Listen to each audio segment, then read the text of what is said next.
तो इससे चेक कर लो।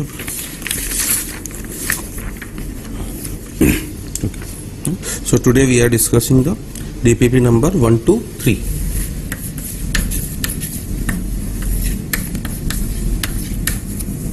Okay. For the answers, I am discussing all the question.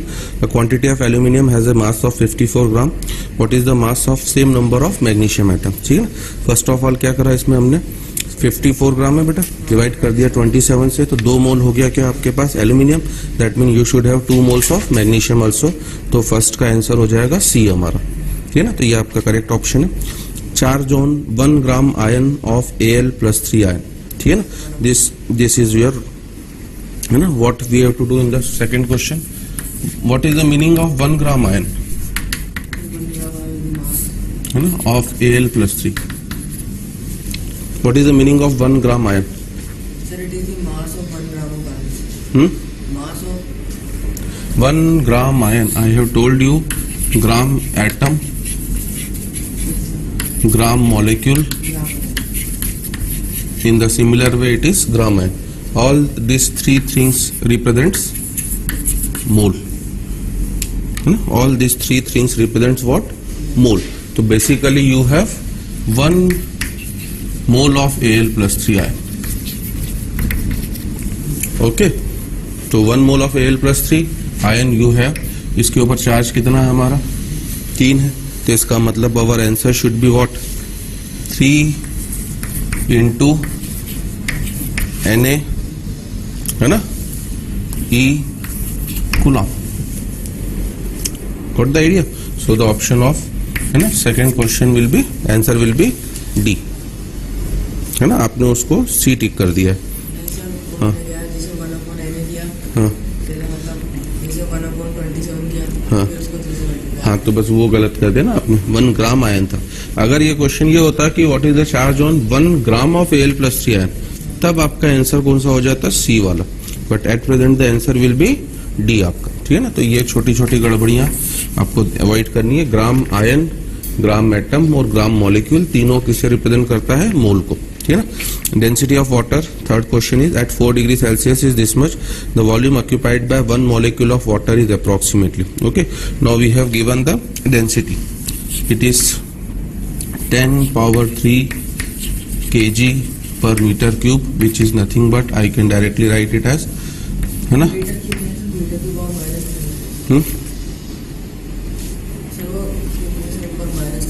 हाँ, तो मैंने kg पर कर दिया। क्या कंफ्यूजन? नहीं सर, वो kg/मीटर क्यूब लिया। अरे बेटा, मैं भी तो वही कह रहा हूँ आपसे कि इसे मैं kg/मीटर क्यूब लिखूं या kg और मीटर की पावर क्या लिख दूं? -3। क्या डिफरेंस है दोनों में? Both the things are equal. अगर आप ऊपर ले जाओगे तो पावर क्या हो जाएगी? माइनस की हो जाएगी। 1/10⁻² इज नथिंग बट व्हाट? 10⁻²। तो कंफ्यूजिंग हो रहा है, ठीक है ना। ये आपको डेंसिटी गिवन है बेटा। और जो हमसे वॉल्यूम पूछा गया वो किसमें पूछा गया? ml में। तो अब मैं पहले इसे ml में बदल दूं। 10⁻3 kg का मतलब कितना? ग्राम में बदलूंगा तो कितना हो जाएगा? 10⁻3 अपॉन मीटर क्यूब को ml में बदलूंगा तो 1 मीटर क्यूब बराबर 1000 लीटर होता है, और ml में बदलूंगा तो 10⁻6। तो ये हो गया हमारा ग्राम पर ml। तो ऊपर भी 10⁻6, नीचे भी 10⁻6, मतलब मेरी डेंसिटी कितनी हो गई? 1 ग्राम पर ml, ठीक है ना। तो अब ये डेंसिटी आपको गिवन है। Now the question is volume occupied by 1 molecule of water, ठीक है ना। तो सबसे पहले अब मुझे 1 मॉलिक्यूल ऑफ वाटर के क्या निकालना है? वॉल्यूम निकालना, ठीक है ना। यहां से मुझे क्या पता पड़ गया, है ना, 1 ग्राम ऑफ वाटर का वॉल्यूम कितना है? 1 ml। और 1 ग्राम ऑफ वाटर का मतलब कितने मोल्स हो गए? 1/18, ठीक है। और मॉलिक्यूल्स कितने हो गए? जितने मोल्स होंगे उतने उसको मोल्स मॉलिक्यूल्स में बदलने के लिए क्या करूंगा मैं? Na मतलब 6 × 10⁻23 से क्या कर दूंगा? मल्टीप्लाई, है ना। तो इतने मॉलिक्यूल्स ऑफ वाटर का वॉल्यूम कितना हो गया? 1 ml, सही है। तो ये आपका हो गया कितना बेटा? 3। तो 1 मॉलिक्यूल ऑफ वाटर का वॉल्यूम कितना होगा? it will be equals to 1/1/3 into 10 की power 23. So my answer will be 3 into 10 की power minus 23 ml. ठीक है ना, that means C will be the answer. आपने वापस इसमें क्या टिक कर दिया है? D. नहीं सर। अच्छा, आपने करा ही नहीं है, हाँ ठीक है। एक पेन दे दे मेरे को, एक्स्ट्रा नहीं क्या? सर। ठीक है, सर इसका सर 9 आएगा सर, 4 आएगा सर, शायद एक आएगा, 4 आएगा भी जाएगा सर। इसको नोट डाउन कर हाँ नोट डाउन कर लो थर्ड को, है ना। तो अब ये थर्ड को टिक भी कर लेना, सेकंड को और थर्ड को। जो अच्छे क्वेश्चन है उनको टिक करते चलो, ताकि आपको जब रिवाइज करोगे ना प्रॉब्लम्स, अब जब रिवीजन करोगे तो सब प्रॉब्लम तो सॉल्व करना पॉसिबल नहीं है, तो जो टिक करे हुए होंगे उनको आप कर लेना। टिक उन प्रॉब्लम्स को करो जिनमें या तो टीचर बोल रहा है कि अच्छी प्रॉब्लम है, या जिनमें आप गड़बड़ कर रहे हो। जैसे ये आप कर ही नहीं पाए थे और इसमें आपने गड़बड़ करी, है ना। क्योंकि जैसे जैसे आगे बढ़ते जाएंगे बेटा सिलेबस खूब ज्यादा हो जाएगा ना, फिर रिवीजन में उतना टाइम नहीं दे पाएंगे। तो दैट्स वाई आपको क्वेश्चंस में टिक करके चलना है अपना।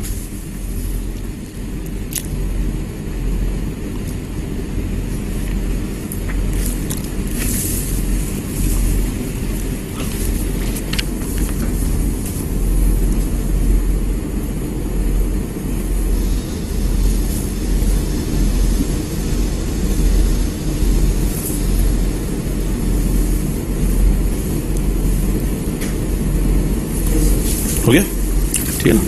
अब फोर्थ क्वेश्चन तो सिंपल ही है, number of molecules of water, ठीक है ना। इसमें सीधे सीधे आपको ये जो दिया गया है Al2SO4 whole thrice dot 18H2, अगर आप इसका मोलर मास निकालते हो बेटा तो इसका मोलर मास 333 आता, सही है। नहीं सर 666 आएगा। 666 आता, ठीक है। तो इसका मोलर मास हो जाएगा कितना? 666। तो इससे इसके नंबर ऑफ मोल्स कितने हो गए? हाफ, ठीक है ना। और अब मुझसे नंबर ऑफ मॉलिक्यूल्स अगर हाफ हो गए हैं तो मॉलिक्यूल्स हो जाएंगे कितने मेरे पास? 3 into 10 की पावर 23। और जितने मॉलिक्यूल्स आपके इसके होंगे उसको मुझे मल्टीप्लाई कर देना है किससे? वाटर के मॉलिक्यूल से। तो वाटर के मॉलिक्यूल्स कितने हो गए मेरे पास? 18, ठीक है ना। तो इस नंबर को मुझे किससे मल्टीप्लाई कर देना है? 18 से। तो that's why our option will be B, ठीक है ना। तो ये फोर्थ का ऑप्शन आपका बी हो जाएगा।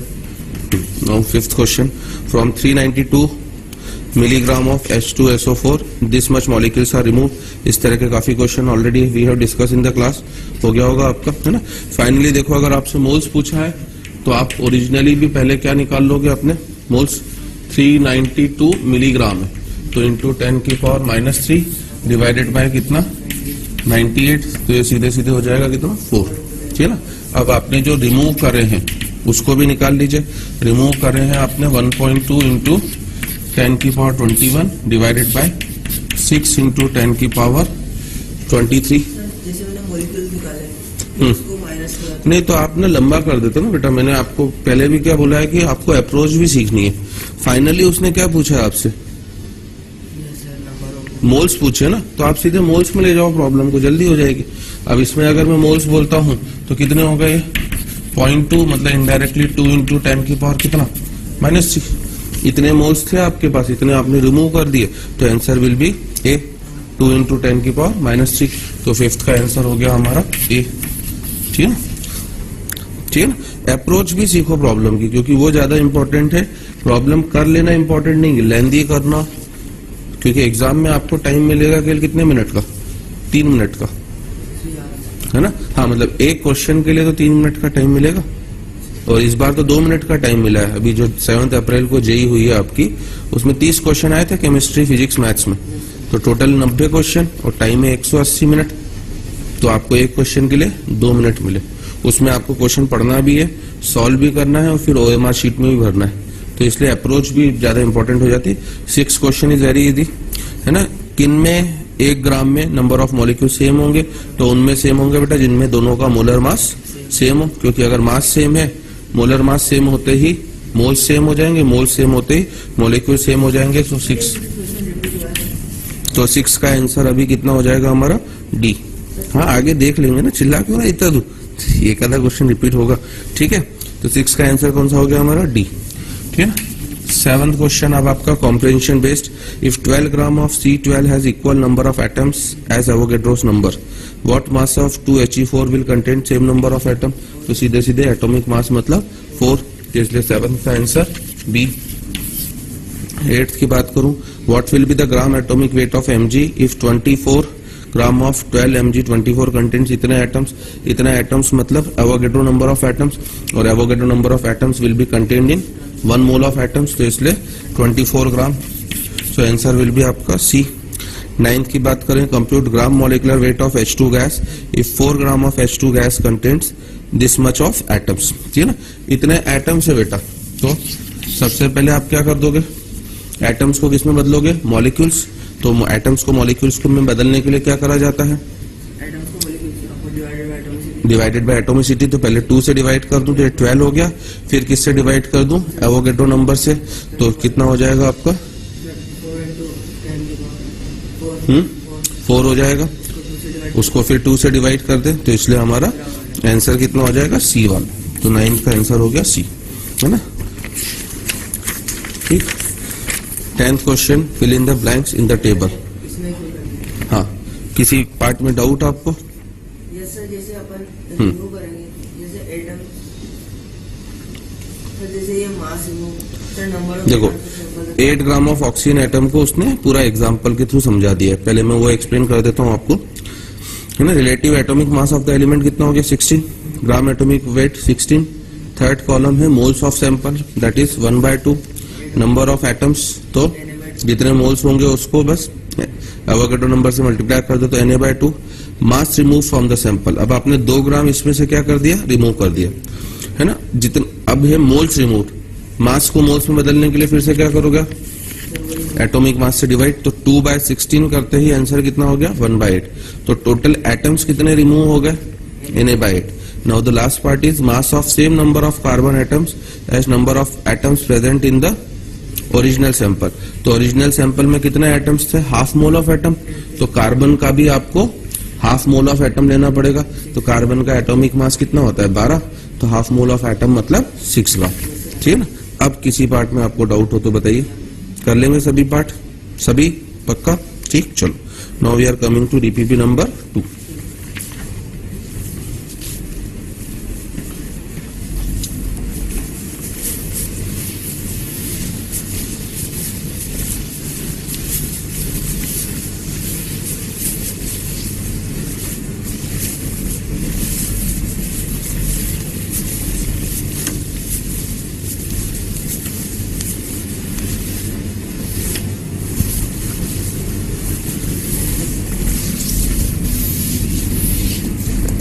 ठीक है,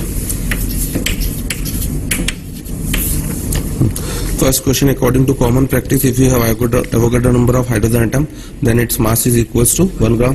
तो फर्स्ट का आंसर ए। सेकंड की बात करूं, फ्रॉम 64 ग्राम ऑफ ऑक्सीजन मतलब कितने मोल्स हो गए, 64/32। ऑक्सीजन जब भी बोला जाता है ना बेटा, तो ऑक्सीजन हमेशा नेचर में किस फॉर्म में होता है, O2 के फॉर्म में। जब वो ऑक्सीजन एटम बोल रहा है तो अलग बात है, अदरवाइज अगर ऑक्सीजन बोला जा रहा है तो it is always oxygen molecule. आपको हमेशा उसे किस फॉर्म में लेना है, मॉलिक्यूल के फॉर्म में लेना है, तो it will be always O2।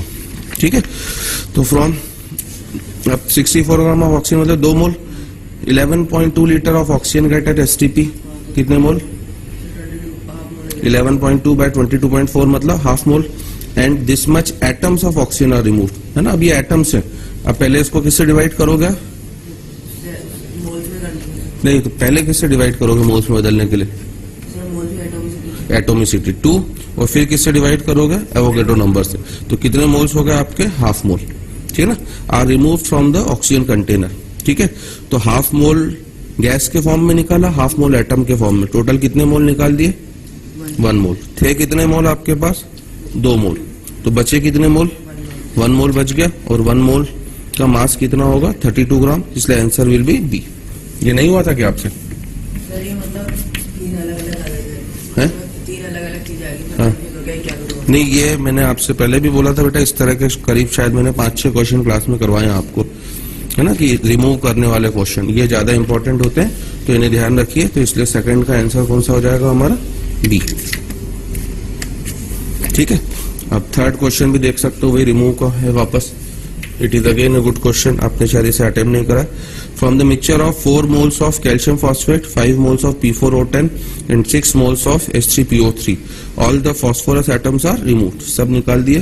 Then moles of P4 molecule formed from all this atoms. तो सबसे पहले आप टोटल नंबर ऑफ क्या कर लो बेटा, मैंने आपको पहले ही बोला था, इस तरह का कोई भी क्वेश्चन हो आपको P4 लेना है बेटा, और इधर किस किस की वजह से है? H3PO3 3 प्लस कैल्शियम फॉस्फेट, और थर्ड क्या है आपका?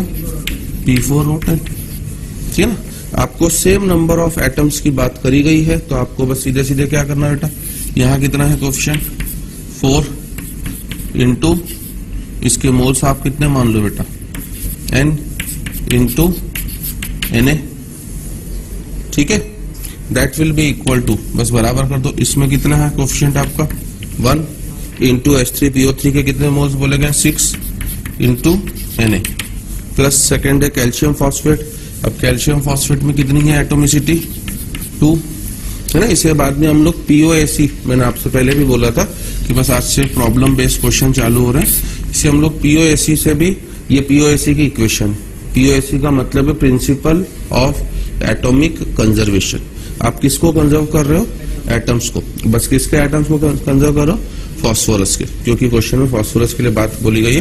तो एटम्स को कंजर्व करने का तरीका यही होता है बेटा, जितने LHS में एटम होंगे उतने ही एटम RHS में, और जिस भी सब्सटेंस में है उसकी atomicity multiplied by moles multiplied by Avogadro number. तो 2 इंटू कैल्शियम फॉस्फेट के कितने मोल्स है? 4 इंटू Na।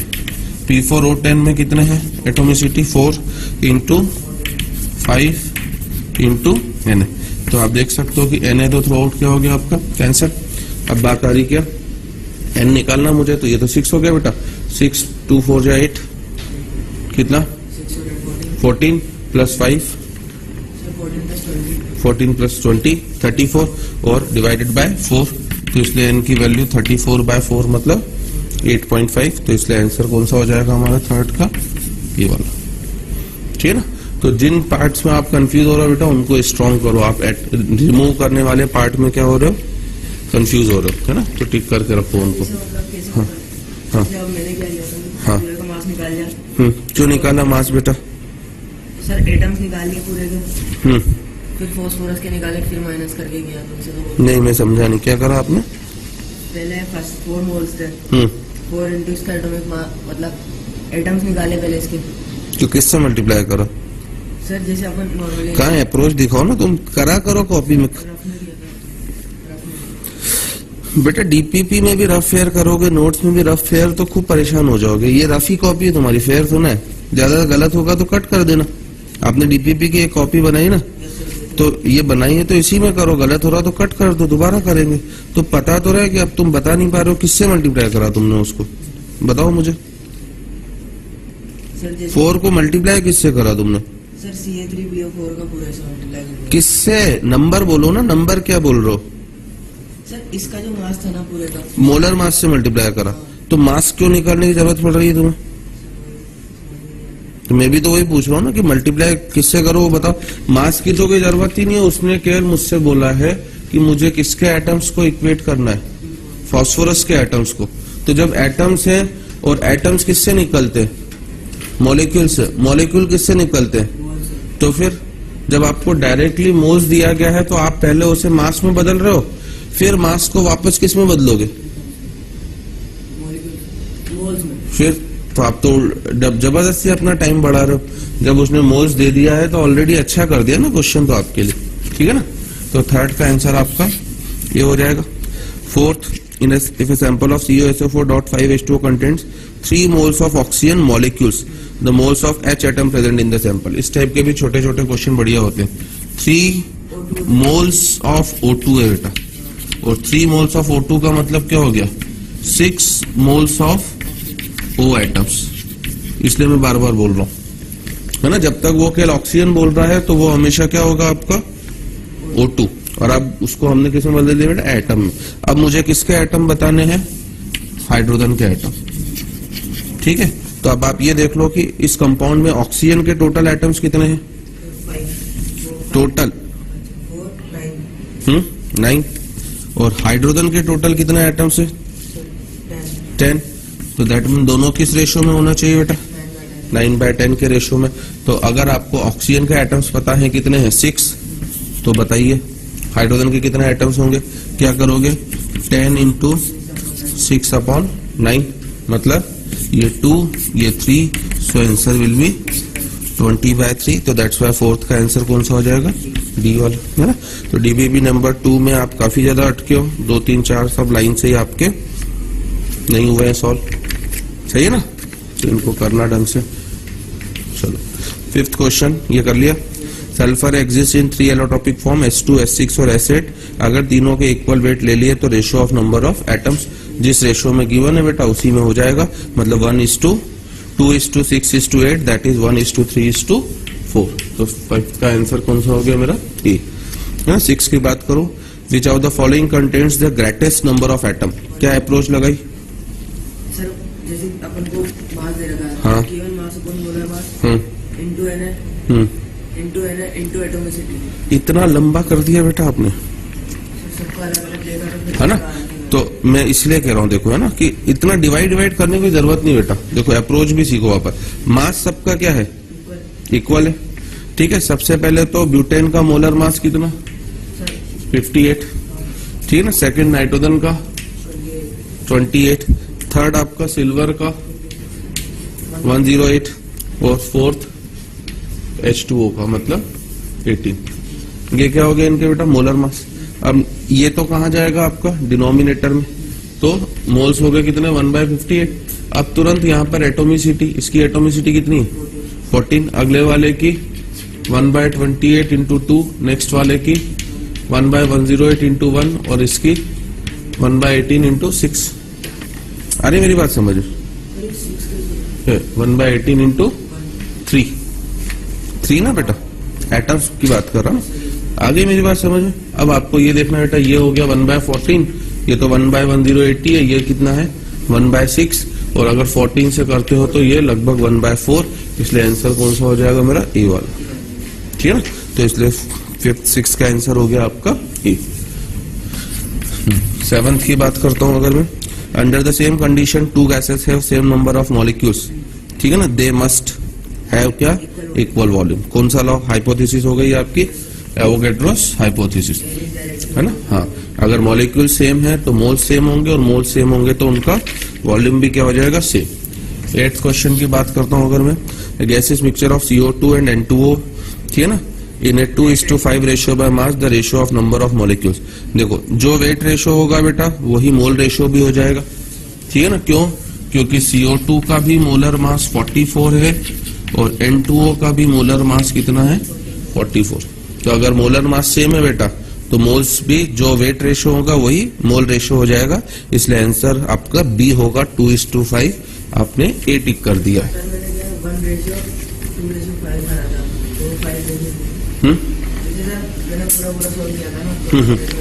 नहीं तो आप पूरा सॉल्व अब मत करो, अप्रोच सीखो कि सर कैसे जल्दी कर ले रहे हैं प्रॉब्लम्स को, ठीक है ना। तो वो अप्रोच आपके लिए काम आएगी एग्जाम में, ठीक। चलो 9th में वापस आप कह रहे थे कि रिपीट हो गया है ना, वही क्वेश्चन है कि किसमें नंबर ऑफ मॉलिक्यूल सेम होंगे, तो अगेन डी आपका आंसर हो जाएगा 9th का। और 11.2 litre of A gas at STP base 14 gram, 11.2 litre मतलब कितने मोल, हाफ मोल। हाफ मोल का मास 14 है, तो गैस का मोलर मास कितना हो गया 28, सो गैस विल बी N2, ठीक है ना। तो सी आंसर हो जाएगा। तो that completes our DPP number 2।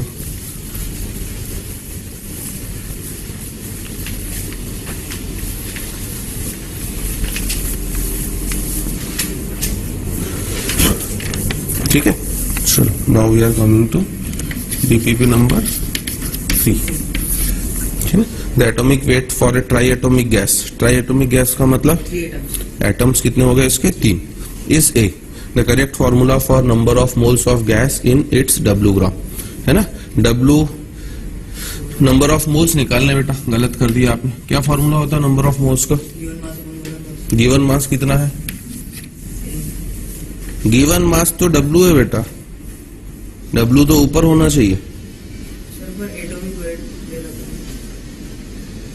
Atomic weight दे रहा किसी ट्राई एटॉमिक गैस का। हाँ तो अच्छा सर अपन को मास तो पर, अच्छा मास एक ही टर्म्स में मिल रहा है, ये सर क्या है समझ? सर ये जो ए था सर, ये तो ओनली मास की टर्म थी, पर ये जो ग्राम में दे रखा है W अपन को, तो ग्राम लेंगे गिवन मास।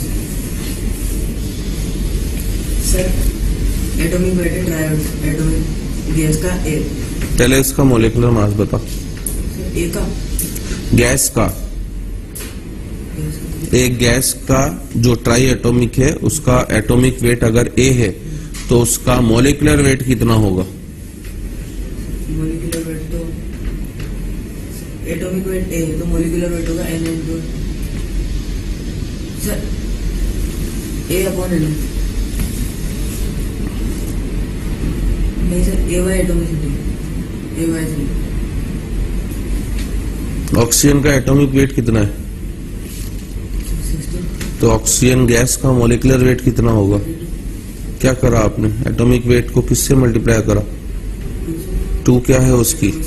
तो अगर इस गैस का एटॉमिक वेट ए है तो इसका मोलिकुलर वेट कितना होगा?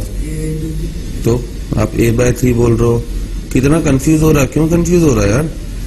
है एक सिंगल स्टूडेंट है, पूरा ध्यान ही हमारा तेरे ऊपर है।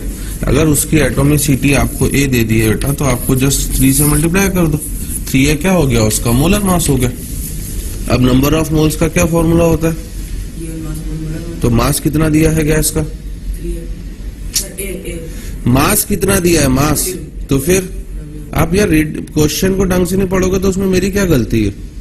मास है W, तो W ऊपर रहेगा और नीचे कितना रहेगा आपका? 3 है। तो इसलिए आंसर कौन सा हो गया हमारा? बी वाला। आपने टिक करा है कौन सा? D। ठीक है। 16, अरे यार नहीं कैप नहीं, यहाँ पे गिर क्यों रहा है? ये तो है सेकंड क्वेश्चन में। तो फर्स्ट का आंसर कौन सा हो गया आपका? बी। ये छोटे छोटे क्वेश्चन मैंने आपसे क्या बोला बेटा, मोल कॉन्सेप्ट ना पूरे 2 साल आपका पीछा नहीं छोड़ेगा। और एक एक टर्म मेरी इतनी स्ट्रांग होनी चाहिए कि क्वेश्चन पढ़ते ही मुझे क्लिक कर जाना चाहिए क्या हो रहा है।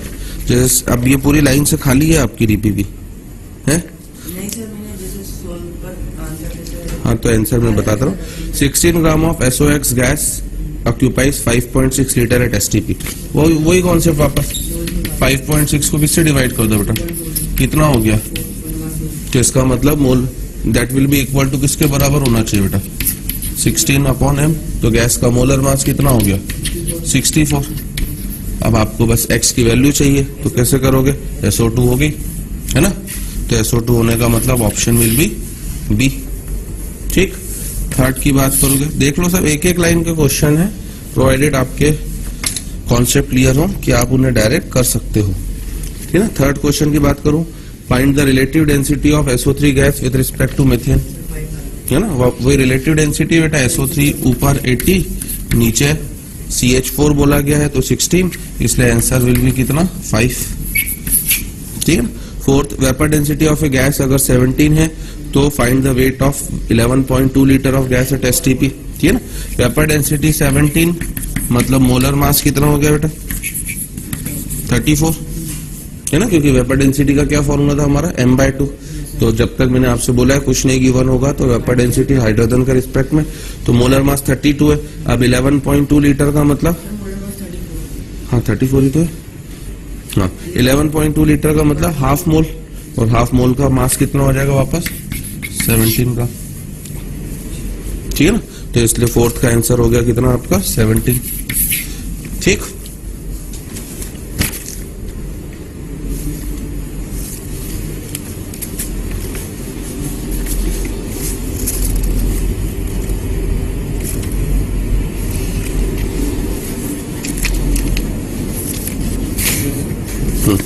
फिफ्थ की बात करूं अगर मैं, है ना, compounds of borane with hydrogen are called बोरेन्स।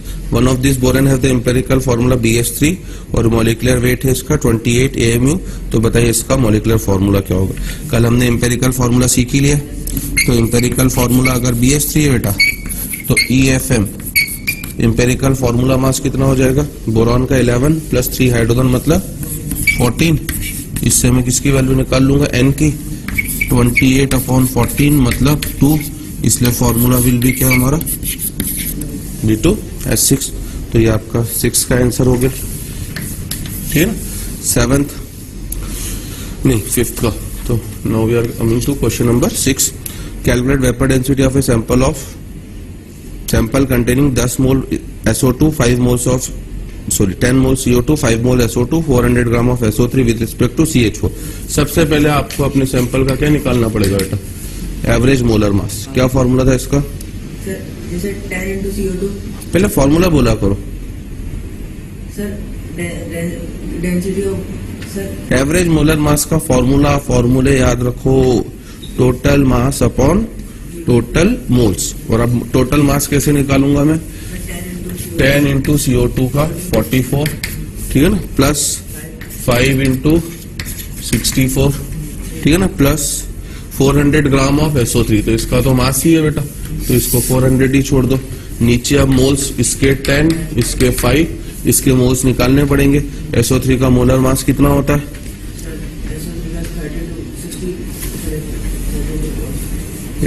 80। तो 400 ग्राम का मतलब 5 मोल, ठीक है ना। तो ये कितना हो गया 440, ये कितना हो गया 320, ये कितना हो गया 400। तो टोटल मास हो गया कितना 1160 डिवाइडेड बाय कितना 20, 0 हट गया बेटा, तो कितना 58। ये एवरेज मोलर मास है। निकालना क्या है आपको, वेपर डेंसिटी किसके रिस्पेक्ट में, CH4। तो आप 58 को किससे डिवाइड कर दोगे बेटा 16, तो that will be your answer, ठीक है। सेवेंथ क्वेश्चन की बात करें, calculate total number of carbon atoms in A sample containing 160 gram of CH4, है ना। इस तरह के क्वेश्चन को क्या बोला था मैंने, CH4, ये मास 160/16, ये क्या हो गया मोल्स मतलब टेंस, मॉलिक्यूल्स हो गए 10 Na और एटम भी 10 Na, क्योंकि एटोमिसिटी कितनी है उसकी 1। सेकंड में आऊं 600 ग्राम ऑफ एसिटिक एसिड। अब एसिटिक एसिड क्या होता है, CH3COOH, ठीक है ना, इसके 600 ग्राम में। तो 600 को किससे डिवाइड करोगे 60 से, क्योंकि एसिटिक एसिड का मोलर मास हो गया 60, तो ये हो गया 10। वापस ये क्या हो गया आपके मॉलिक्यूल्स, और अब इसको किससे मल्टीप्लाई करोगे 2 से, तो इट विल बी 20 Na, ठीक है ना। थर्ड की बात करोगे 340 ग्राम ऑफ C3O2, ठीक है। अब C3O2 कार्बन का कितना 36 और 2 ऑक्सीजन मतलब 22, कितना 68। तो 340/68, 36 प्लस 32, है ना। तो कितने टाइम्स हो गया, सीधे सीधे 5 टाइम, ठीक है। मॉलिक्यूल्स कितने हो गए बेटा 5 Na, और आप किससे मल्टीप्लाई करोगे 3 से, तो it will be 15 Na। And the last one is 360 gram of pentane. What is pentane, C5H12, ठीक है ना। और मोलर मास कितना हो गया 72, तो 360/72 मतलब ये भी 5। मॉलिक्यूल्स कितने हो गए 5 Na और एटम्स हो गए 25 Na। तो इसलिए टोटल जब आप ऐड करोगे 25 प्लस 15 40 प्लस 10 50 प्लस 2 70।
ठीक है। अब अगले क्वेश्चन तो इजी है काफी आपके। ठीक, 49 ग्राम ऑफ H2SO4 मतलब हाफ मोल, हाफ मोल का मतलब 0.5 Na मॉलिक्यूल्स। तो ए का ऑप्शन हो गया कौन सा, आर। 20 ग्राम ऑफ NaOH मतलब सीधे सीधे है ना, ए का ऑप्शन देखो गलत कर दिया है आपने, ध्यान देना है ना। मैट्रिक्स में जो होते हैं ना बेटा, वो मल्टीपल चॉइस होते हैं, एक से ज्यादा आंसर हो सकते हैं। तो आपको जो ए का आंसर लिखना है, एक तो पी भी लिखना है ए का आंसर, क्योंकि हाफ मोल भी है। ठीक है, आपको क्यूब तो नहीं लिखना है, उसके बाद आर भी लिखना है, उसके अलावा एस भी लिखना है। क्यों, अगर 0.5 Na मॉलिक्यूल्स है बेटा, तो इंटू 4 करूंगा तो 2 मोल्स ऑफ ऑक्सीजन एटम। ठीक है ना, तो इनको ऐसे जो आपने क्रॉस करके मैच करा है ना, आगे से इससे मैच करना, ये होता है तरीका इनको करने का।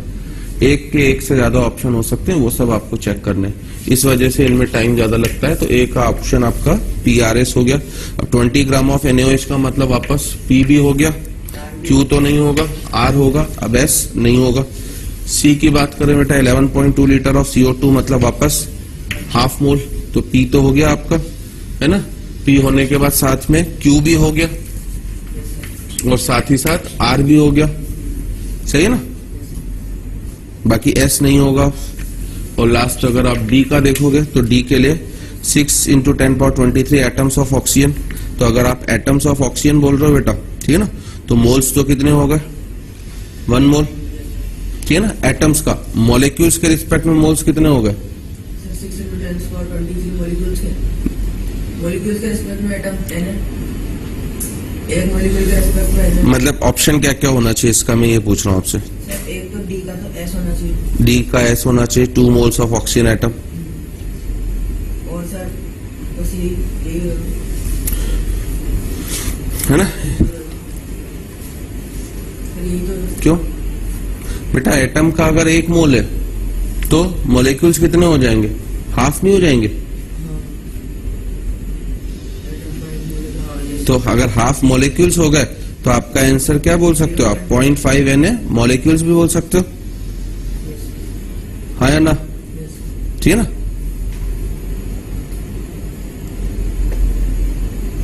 और इनफैक्ट आप जो S बोल रहे हो बेटा, S गलत है। क्यों, कैसे, 0.5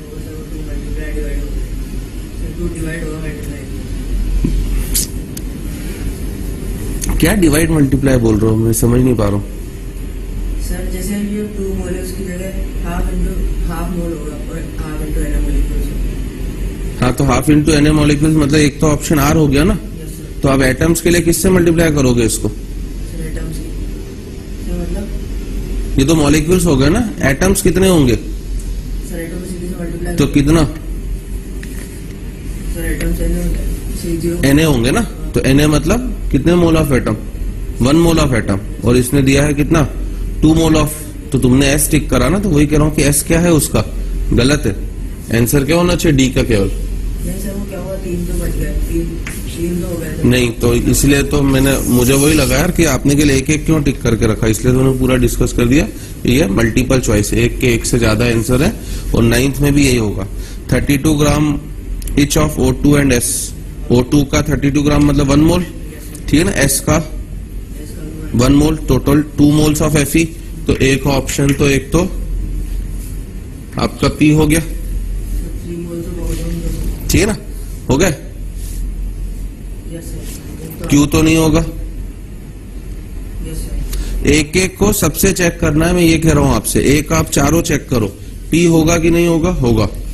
Q होगा क्या इसका, R होगा नहीं, फिर S होगा। 12 मोल्स ऑफ कार्बन एटम मतलब वापस 2 मोल होगा, नहीं 12 मोल्स ऑफ क्या आपका कार्बन एटम, तो ये भी नहीं होगा। तो इसलिए केवल ऑप्शन क्या हो जाएगा मेरा, P। B की बात करोगे तो 2 ग्राम मॉलिक्यूल, वापस ग्राम मॉलिक्यूल आ गया। ग्राम मॉलिक्यूल को क्या बोला जाता है, ग्राम आयन, ग्राम एटम और ग्राम मॉलिक्यूल का मतलब क्या होता है, ग्राम मोल्स। तो आपके पास क्या है, 2 मोल है। अब 2 मोल का मतलब वापस बी का एक ऑप्शन तो कौन सा हो गया, P, क्योंकि अगर इसके 2 मोल है तो Fe के भी 2 मोल, ठीक है। Q नहीं हो सकता है फिर से, R नहीं हो सकता है, और अगर इसके 2 मोल हैं तो कार्बन के 12 Na एटम्स, मतलब P और S दोनों हो जाएंगे, ठीक है ना। C की बात करोगे 144 ग्राम ऑफ ऑक्सीजन एटम। अब 144 को किससे डिवाइड करोगे आप? सर ग्राम में रखा तो ऑक्सीजन के मास से कितना? 32 सर 16, क्योंकि एटम बोल दिया उसने, है ना, इसलिए मैंने बोला कि ऑक्सीजन बोलता तो 32 से, अभी आप डिवाइड करोगे 16 से, क्योंकि एटम बोल दिया है। तो 144/16 मतलब कितना हो गया? 9, है ना, 9 मोल हो गए। 9 मोल का मतलब सीधे सीधे क्या हो जाएगा आपका? Q option, 3 moles of ozone molecule, ठीक है। और last from 168 gram of iron. 168 gram of iron मतलब पहले क्या निकालोगे? इसके नंबर ऑफ मोल्स। 168 को किससे डिवाइड करोगे? तो कितने? 56 से, मतलब 3। अब आपने 6 इंटू इतने हटा दिए तो बचा कितना मोल आपका? 1 मोल, मतलब सॉरी 1 मोल निकाल दिया तो बचा कितना आपका? 2 मोल। तो इसलिए डी का ऑप्शन केवल पी, ठीक है। तो आप ये देखना कि एक के एक से ज्यादा भी हो सकते हैं बेटा, और हो सकता है किसी किसी का कोई भी ऑप्शन न हो, ठीक है ना। और इनफैक्ट अपन ए का ऑप्शन आर भी बोलेंगे। क्यों? 32 gram each of O2 and S। तो एक्चुअली तो O2 का कितना मोल है 1 और S का भी कितना मोल है? तो मेरे ऑप्शन में आर भी तो आना चाहिए कि O2 का 1 मोल है और S का भी 1 मोल है। अरे आइडिया, मैट्रिक्स मैच में अगर आप पूरा सही नहीं करोगे तो आंसर आपका गलत माना जाएगा, ठीक है। तो ये करेक्ट हमारे आंसर होंगे। ए के PRS, बी का PR, सी का PQR, डी का R। और इधर ए का हो गया आपका PR, बी का है PS, सी का है Q, डी का है, ठीक है बेटा।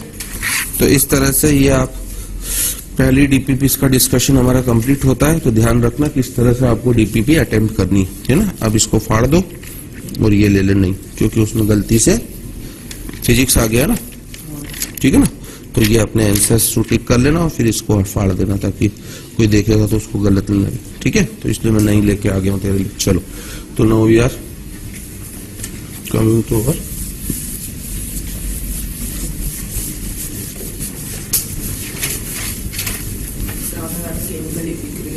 आज केमिकल रिएक्शंस और इक्वेशंस चालू। नहीं, मोल कॉन्सेप्ट का ही पार्ट है बेटा। बस ये है कि अब हम लोग रिएक्शन बेस्ड प्रॉब्लम करेंगे। अभी तक हम लोग रिएक्शन बेस्ड प्रॉब्लम नहीं कर रहे थे, तो हेडिंग आपकी रहेगी problem based on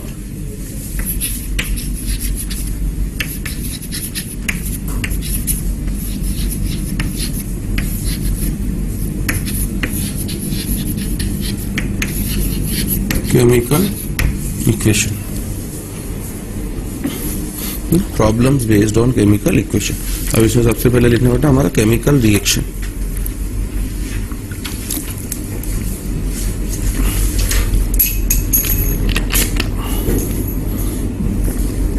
chemical reaction, what is the meaning of chemical reaction?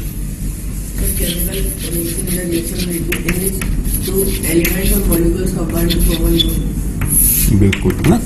Basically chemical reaction का मतलब क्या होता है ना, एक प्रोसेस बेटा इन विच 2 और more substance will interact with each other and produce some new substance, और जिसमें some old bonds will be broken and some new bonds will be form, है ना। तो केमिकल रिएक्शन के आपसे स्कूल एग्जाम में डेफिनेशन पूछी जा सकती है, लिख लेना, है ना। It is a process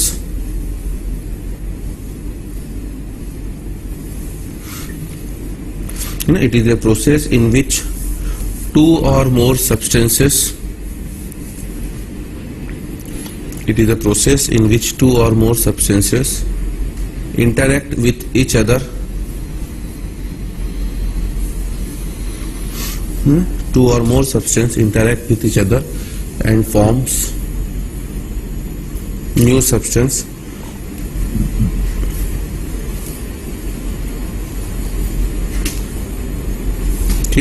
where old bonds are broken, where old bonds are broken and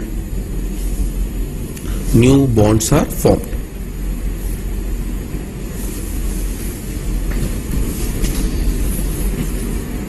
ठीक है, this is the definition of what, chemical reaction. ठीक है, अब सेकंड लिखो बेटा हमारा chemical equation. This is chemical reaction.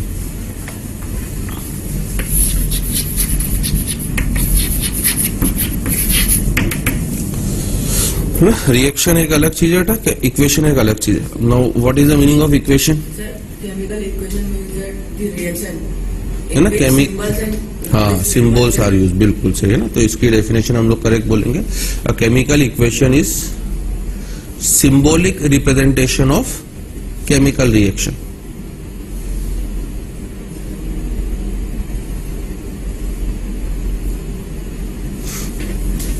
A chemical equation is symbolic representation of chemical reaction, that is all chemical reactions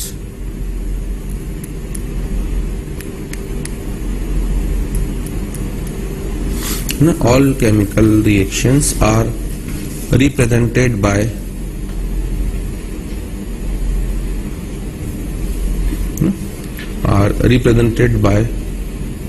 chemical equations,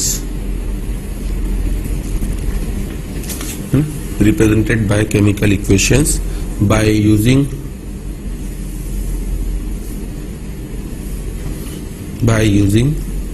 chemical formula of reactants and product.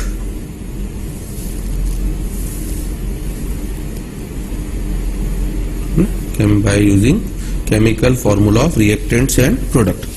ठीक है ना, अब पता भले होगा आपको बेटा, बट हम लोग पहली बार इसको इंट्रोड्यूस कर रहे हैं तो हम हर चीज लिखेंगे। Now what is the meaning of reactant?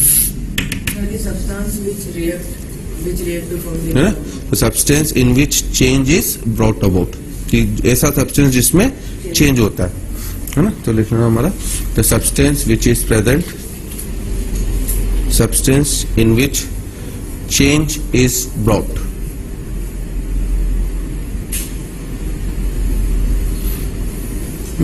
Substance in which change is brought, वो आपका रिएक्टेंट होता है ना। And it is present on left hand side of chemical equation।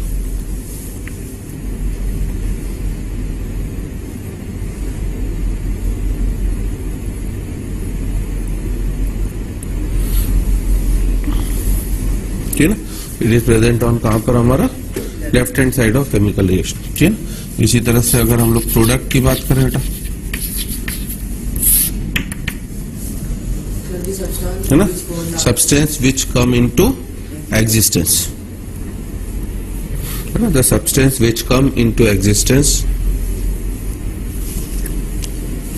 As a result of chemical change, the substance which come into existence as a result of chemical change, and it is present on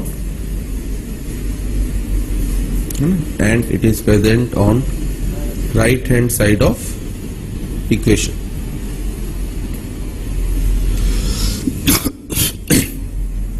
and it is present on right hand side of equation। ठीक है, तो इस वजह से जो हमारा chemical equation को represent करने का तरीका होता है ना, वो होता है आर पी। इस तरीके से आर स्टैंड्स फॉर क्या, आपका रिएक्टेंट, पी स्टैंड्स फॉर क्या, आपका प्रोडक्ट। ये बीच में एरो आता है, तो रिएक्टेंट्स नॉर्मली हमेशा कहां पर रहेंगे, लेफ्ट हैंड साइड में। प्रोडक्ट हमेशा कहां पर रहेगा, आपका राइट हैंड साइड, ठीक है ना।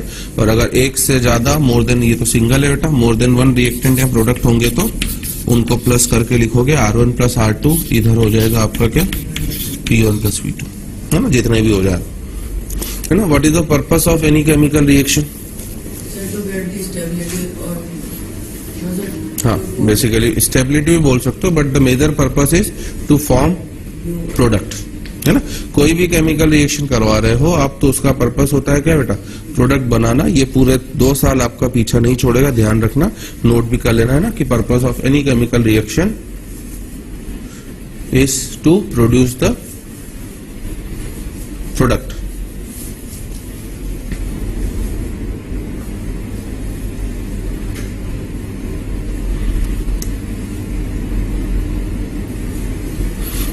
Purpose of any chemical reaction is to produce the product। ठीक है ना। आप किसी भी केमिकल रिएक्शन को प्रोडक्ट बनाने के लिए करवा रहे हो, और अगर आप प्रोडक्ट बनाने के लिए करवा रहे हो मतलब इनिशियली आप हमेशा कंटेनर में किनको लोगे बेटा, रिएक्टेंट्स को। तो हमेशा हम लोग लेंगे रिएक्टेंट्स को, वो आपस में रिएक्ट करके क्या कर देंगे, हमारे प्रोडक्ट्स बनाएंगे। ठीक है ना। अब हमारा यहाँ पर what is the meaning of unbalanced chemical equation, These are the equation in which the number of atoms are not equal। है ना। तो अनबैलेंस केमिकल इक्वेशन का मतलब हम ये बोलेंगे कि इक्वेशन इन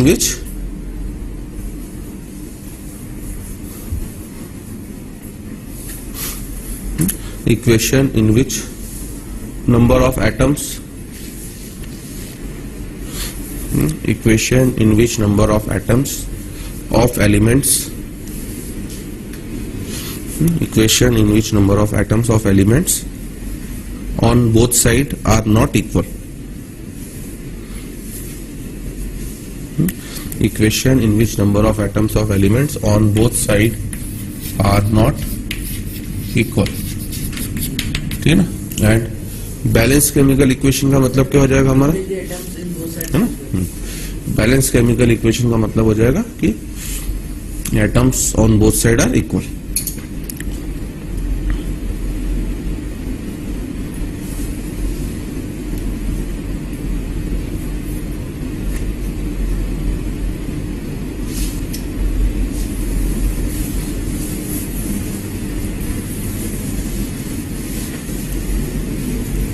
ठीक है। जैसे अगर हम लोग एक एग्जांपल बोले बेटा, है ना, पहले वर्डिंग में लिखना कि when potassium chloride is heated, when potassium chloride is heated it gives, when potassium chloride is heated it gives chlorate, CHLORATE। When potassium chloride is heated, it gives potassium chloride and oxygen। It gives potassium chloride and oxygen।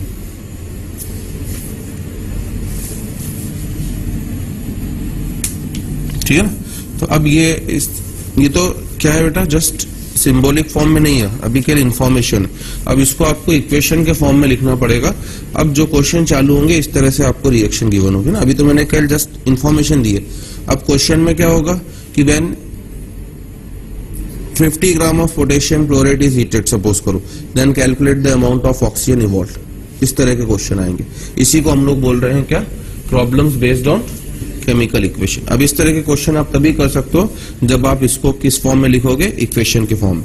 तो for that we need to know the formula of इस substance. अब जैसे potassium chloride का मुझे पहले formula पता होना चाहिए। पोटेशियम क्लोराइड का फॉर्मूला होता है आपका KClO3। ठीक है ना। ये सॉलिड फेज में होता है बेटा, तो इनमें है ना ज्यादा जरूरत लिखते तो नहीं है, बट लिखना चाहिए कायदे से। नीचे एस लिख दिया। हीटेड का मतलब क्या, एरो के ऊपर डेल्टा का साइन, ये डेल्टा का साइन हीटिंग को बताता है। ठीक है ना। गिव्स क्या आपका, पोटेशियम क्लोराइड। तो वापस मुझे उसका फॉर्मूला पता होना चाहिए कि पोटेशियम क्लोराइड का फॉर्मूला होता है KCl एंड ऑक्सीजन गैस, है ना। तो इसको गैस लिखो। ठीक है ना। गैस को कभी कभी आपके एरो से भी शो करा जाता है, क्यों, इवोल्यूट होती है ना, एटमॉस्फेयर में भाग जाती है। ठीक है ना। तो अगर आप इस तरह से लिख रहे हो तो ये अभी किस तरह की इक्वेशन है आपकी, अनबैलेंस्ड केमिकल इक्वेशन। ठीक है ना। This is equation is unbalanced. क्यों है अनबैलेंस, पोटेशियम तो भले बैलेंस है बेटा, एक एटम, क्लोरीन का भी एक एटम, बट ऑक्सीजन के 3 एटम, वहां पर 2 एटम। तो अभी ऑक्सीजन हमारा बैलेंस नहीं है। और अगर मुझे केमिकल इक्वेशन से किसी भी प्रॉब्लम को सॉल्व करनी है तो first of all my purpose is to balance the chemical equation. आपको इसे बैलेंस करना पड़ेगा। बैलेंसिंग ऑफ केमिकल रिएक्शन है ना, काफी इंपॉर्टेंट टॉपिक होता है जिसके ऊपर हम लोग थोड़ी देर बाद आएंगे, थोड़े दिनों बाद। अभी जो इक्वेशन आएंगी बेटा सिंपल रिएक्शन, इन्हें केवल आप किससे बैलेंस करते हो? हीट एंड ट्रायल से, है ना। एट प्रेजेंट जो अभी मैं छोटे छोटे क्वेश्चन कराऊंगा, that will be done, the balancing of that type of reaction will be done only by heat and trial. अब जैसे हीट एंड ट्रायल से मेरा मीनिंग क्या है, यहाँ पर आप देख सकते हो कि के तो बैलेंस है, Cl भी बैलेंस है, you have to balance only oxygen. Oxygen के यहाँ कितने एटम है बेटा? 3। यहाँ कितने एटम है? 2। तो क्या कर दूं इसको? 3/2 से, 3/2 से ना। KClO3 solid gives KCl solid plus इसको मल्टीप्लाई कर दूं किससे? 3/2 से। हाँ वो मैं बता रहा हूँ, अभी पहले मैंने 3/2 से कर दिया तो एटम्स कितने हो गए बेटा? 3। अब नॉर्मली ये होता है बेटा कि हम लोग इन्हें फ्रैक्शन के फॉर्म में नहीं लिखते हैं, तो अब आप चाहो तो पूरी इक्वेशन को क्या कर दो? 2 से मल्टीप्लाई। तो 2 KClO3 solid will give you 2 KCl solid plus 3 O2 gas. तो ये हमारे लिए बैलेंस केमिकल इक्वेशन हो गई, जिसे अब केमिकली किस तरह से प्रोनाउंस करा जाएगा, है ना। अब केमिकली इसे इस तरह से प्रोनाउंस करोगे कि 2 moles of KClO3 on heating gives 2 moles of KCl and 3 moles of oxygen, ठीक है ना। तो बैलेंस केमिकल इक्वेशन आपको एग्जैक्ट मोलर रेशियो बताती है कि आखिर वो किस रेशियो में रिएक्ट कर रहे हैं या किस मोलर रेशियो में प्रोड्यूस हो रहे हैं। और ये हमेशा कौन सा रेशियो होता है? Molar ratio. Be careful, it is not the mass ratio, है ना। अब हमारा पूरा काम किससे चलेगा? मोल से। और प्रॉब्लम में नॉर्मली आपको हमेशा गिवन क्या होगा? मास। तो आपका काम होगा कि मास को किस में बदलोगे? मोल्स में बदलोगे, ठीक है ना। तो ये आपका मोलर रेशियो है बेटा, ठीक है ना। तो नीचे लिखना हमारा कि, है ना, balance chemical equation gives quantitative information, balance chemical equation gives quantitative information that, है ना, in which molar ratio, in which molar ratio reactants are reacting,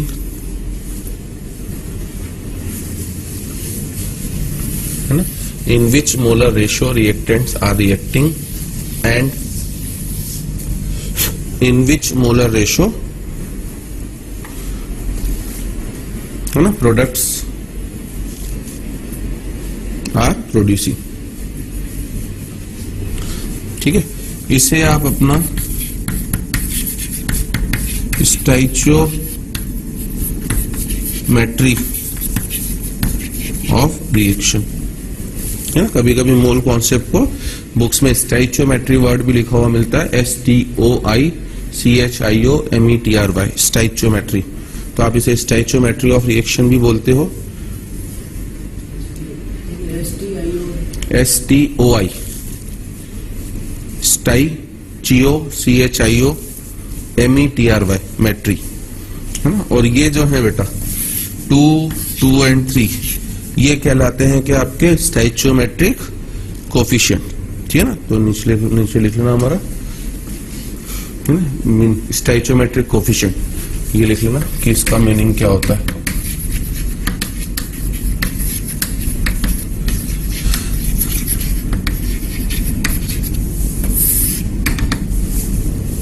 तो अगर आपसे स्टाइचियोमेट्रिक कोफिशिएंट का मीनिंग पूछेगा तो क्या बोलोगे आप, है ना। कोफिशिएंट्स इन विच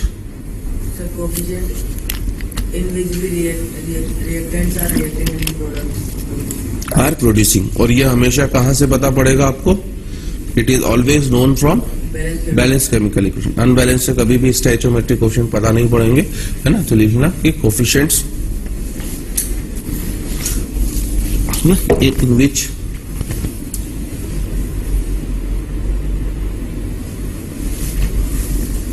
है ना, coefficients in which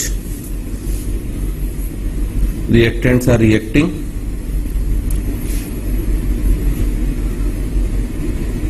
and products are producing। मूल कॉन्सेप्ट की शीट मिल गई आपको?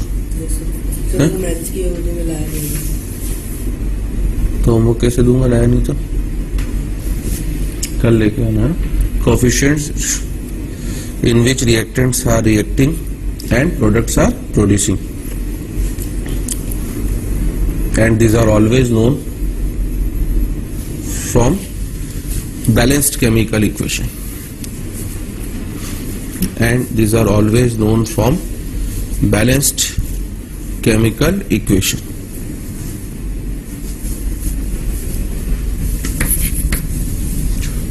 ठीक है ना?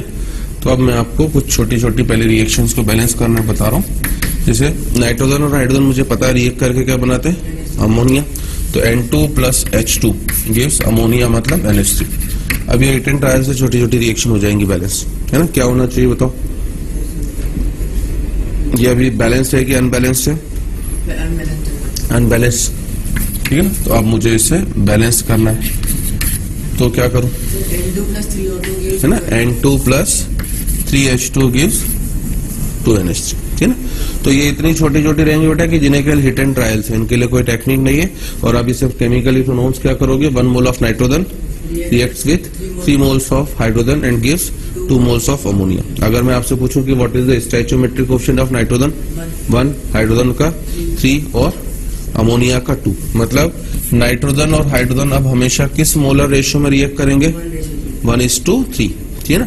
और अमोनिया किस रेशियो में बनेगा आपका, 2 के रेशियो, ठीक है ना? ये एक छोटी सी रिएक्शन होगी, ठीक है ना? अगला जैसे मैं बोल रहा हूं बेटा कि, है ना, carbon is burning in presence of oxygen and forming CO2, है ना? ये लिखते से ही रिएक्शन क्या हो गई आपकी, बैलेंस्ड हो गई। तो अपने आप ये रिएक्शन बैलेंस हो गई। और केमिकली क्या प्रोनाउंस करेंगे हम लोग, 1 mole of carbon reacts with 1 mole of oxygen and gives 1 mole of CO2, मतलब ये दोनों आप हमेशा किस रेशियो में रिएक्ट करेंगे, 1:1, ठीक है ना? अगला मैं जैसे दे रहा हूं कि मैग्नीशियम जब बर्न करना है ना, बर्निंग का कोई भी क्वेश्चन हो बेटा, है ना, बर्निंग का मतलब है कि किसकी प्रेजेंस में जलेगा वो, ऑक्सीजन, और बनाएगा क्या अपना ऑक्साइड। तो Mg अगर ऑक्सीजन के साथ जलेगा तो क्या बनाएगा अपना ऑक्साइड, Mg। अब ये बैलेंस है कि अनबैलेंस्ड है, अनबैलेंस्ड है। तो इसको मुझे खुद क्या करना पड़ेगा, बैलेंस, बस 2Mg plus O2 gives 2Mg, तो बैलेंस हो जाएगी, ठीक है ना? तो अब अगर आपसे पूछे कि Mg और O2 बर्निंग में किस मोलर रेशियो में रिएक्ट कर रहे हैं, 2:1, तो ऐसे छोटे छोटे क्वेश्चन खूब आएंगे, है ना? पहले हम इक्वेशन से फैमिलियर हो जाए। एल्यूमिनियम बर्न हो रहा है ऑक्सीजन में, है ना? अब एल्यूमिनियम का वेल नोन ऑक्साइड कौन सा है हमारा, Al2O3।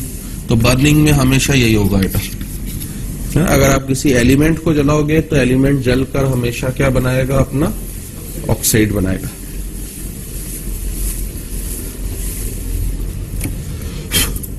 है ना? तो अब ये बैलेंस है कि अनबैलेंस्ड है, अभी अनबैलेंस्ड।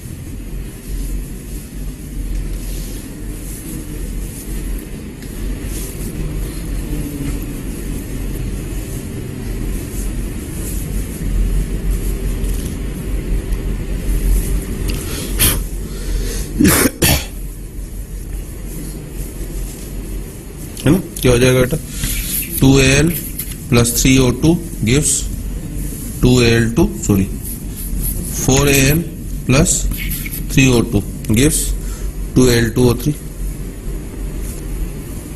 ठीक है ना? दैट मीन एल्यूमिनियम और ऑक्सीजन किस मोलर रेशियो में रिएक्ट कर रहे हैं, 4:3 में, ठीक है ना? CO को जलाओगे तो क्या बनेगा, है ना, CO प्लस O2 क्या बनेगा, CO2,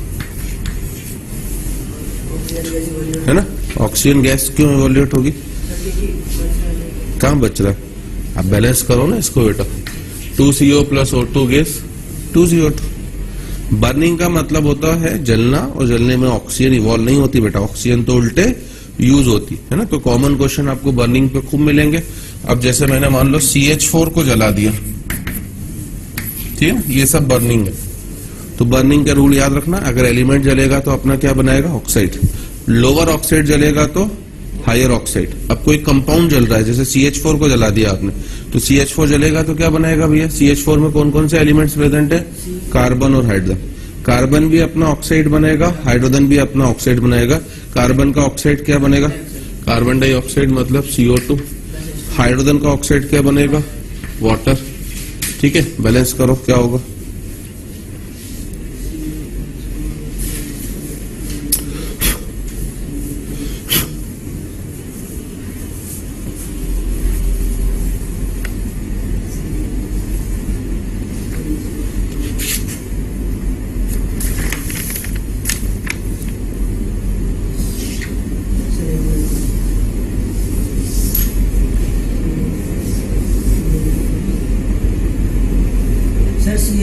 CO2 की CO2 प्लस CO2 है ना।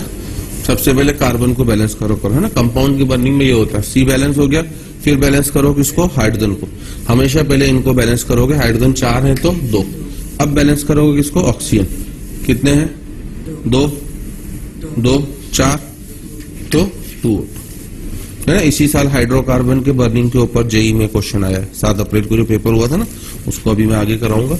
ठीक है। अब जैसे एक और बैलेंस करो, C3H8 प्लस O2 है ना। क्योंकि जैसे जैसे आप आगे बढ़ते जाओगे बेटा, अब इस तरह के क्वेश्चन खूब आएंगे कि व्हेन C3H8 रिएक्ट्स विथ, है ना, when this much gram of C3H8 reacts with this much gram of oxygen, तो बताइए CO2 कितनी बनेगी।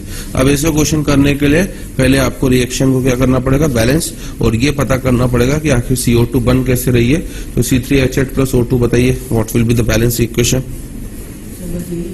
हाँ बस है,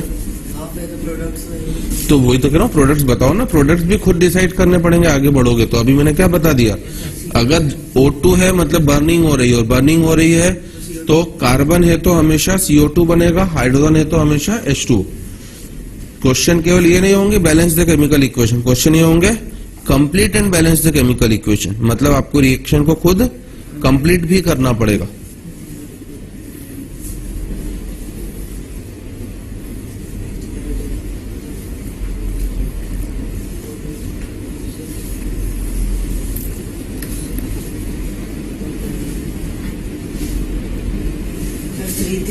है ना। पहले तो कंप्लीट करूं बेटा, तो कंप्लीट करने के लिए CO2 और क्या डाल दूंगा मैं, H2। अब मैं बैलेंस करना चालू करूं, 3 कार्बन है तो 3 CO2, हाइड्रोजन 8 थे तो 4 H2। अब मैं बैलेंस करूं किसको, ऑक्सीजन को, तो 3 2 जा 6 प्लस 4 10 मतलब 5 O2 कर लेंगे, है ना। तो और जैसे जैसे आगे बढ़ेंगे खूब क्वेश्चन आएंगे। अभी जस्ट मैं रफ हिंट दे रहा हूँ कि इस तरह से बैलेंस हो गए। अब इस रिएक्शन को केमिकली क्या प्रोनाउंस करोगे, when 1 mole of C3H8 reacts with 5 moles of O2 it gives 3 moles of CO2 and 4 moles of H2। ठीक है, चलो अब लिखो हमारा बेटा, नेक्स्ट हेडिंग डालो, है ना, interpretation of balanced chemical equation.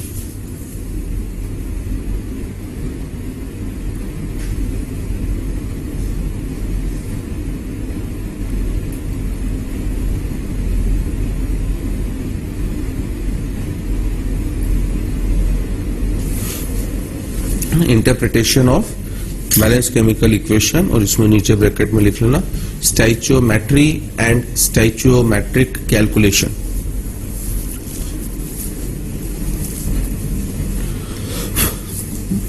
Stoichiometry and stoichiometric calculation.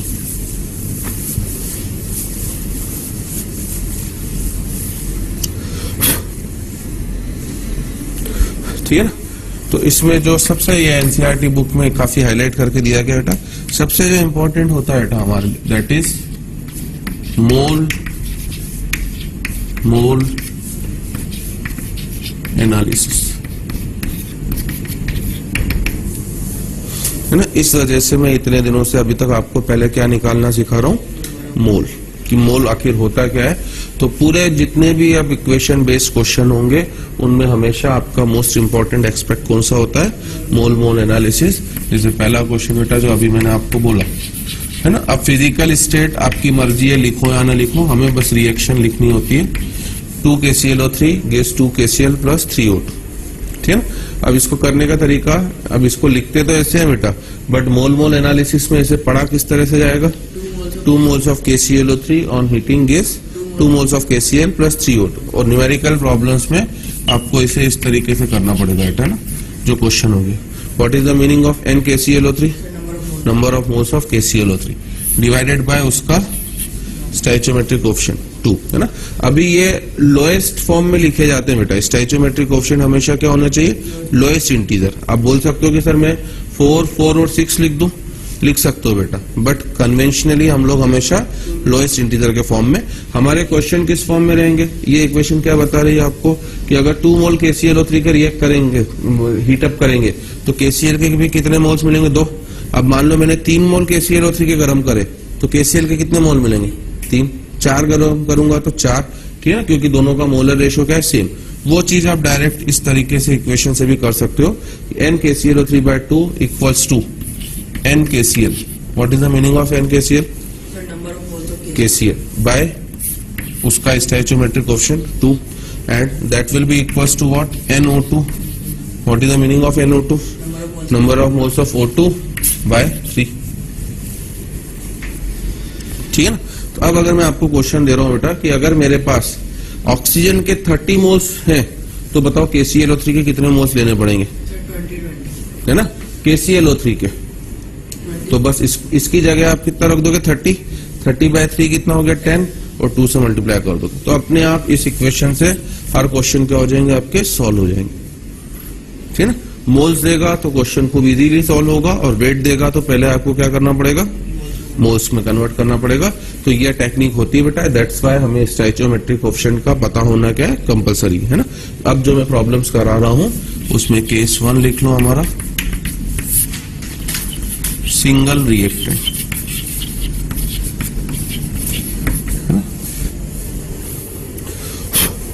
एक ही रिएक्टेंट। पहले मैं आपको है ना 5-6 क्वेश्चन सिंगल रिएक्टेंट के ऊपर करा रहा हूं जिसमें एक ही रिएक्टेंट होगा। और मेरा पहला क्वेश्चन यही है बेटा, लिखो कि है ना कैलकुलेट है ना moles of KCl and O2 produced, है ना calculate moles of KClO3 and O2 produced, sorry KCl, मैंने KClO3 बोल दिया है ना। Calculate moles of KCl and O2 produced when 367.5 gram of KClO3 are heated. ठीक है, I am again repeating the question. Calculate moles of KCl and O2 produced when 367.5 gram of KClO3 are heated. ठीक है, अब पहला question है तो मैं बता दे रहा हूं बेटा, बस आपका काम क्या होगा बेटा? सबसे पहले तो इक्वेशन लिखना। तो इक्वेशन चूंकि अभी यही क्वेश्चन है तो लिखी हुई है मेरे पास बोर्ड पर, आप लिख लो कॉपी में। अब इस 367.5 ये क्या है? आपका वेट है ना। आप इससे आगे नहीं बढ़ सकते, आपको पहले इसे मोल्स में बदलना पड़ेगा। ठीक है ना। तो 367.5 ये गिवन मास हो गया बेटा। वेट को, मास को मोल्स में किससे बदला जाता है? Given mass upon molar mass. बार बार ये फॉर्मूला यूज होगा आपका। KClO3 का मोलर मास है ना, पोटेशियम का 39, क्लोरीन का 35.5, 3 ऑक्सीजन इज 48। जब आप एड अप करोगे तो ये लगभग आता है आपका 122.5 और इससे ये सीधे सीधे कितना हो गया बेटा? 3 मोल्स। आई मेरी बात समझ में? तो अब मुझे किसकी वैल्यू पता है? n KClO3 की। n KClO3 की वैल्यू कितनी है बेटा? 3 है। ये number of moles of KClO3। तो अब मुझे किस किस के मोल्स निकालने हैं? Number of moles of KCl। इसकी जगह में कितनी वैल्यू रख दूंगा? 3/2 और मल्टीप्लाइड बाय 2। तो इसलिए मैं क्या बोल दूंगा? 3 मोल्स। इसी तरह से अब मुझे NO2 निकालना है तो NO2 के लिए क्या करूंगा मैं? ये तो अभी भी कितना रहेगा बेटा? 3/2 इंटू 3 तो 9/2।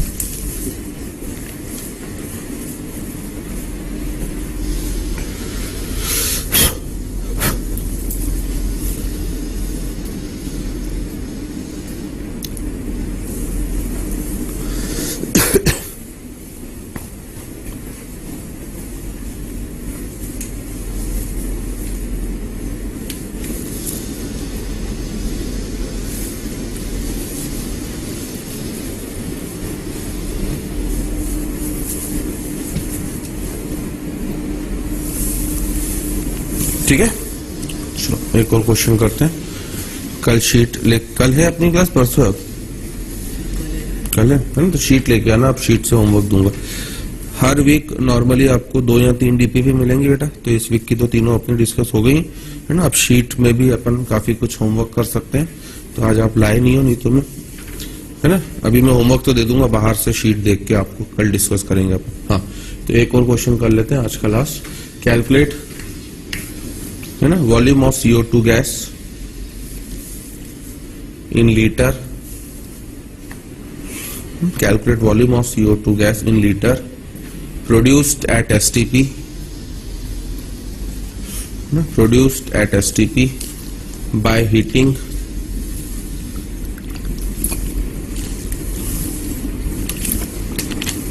produced at STP by heating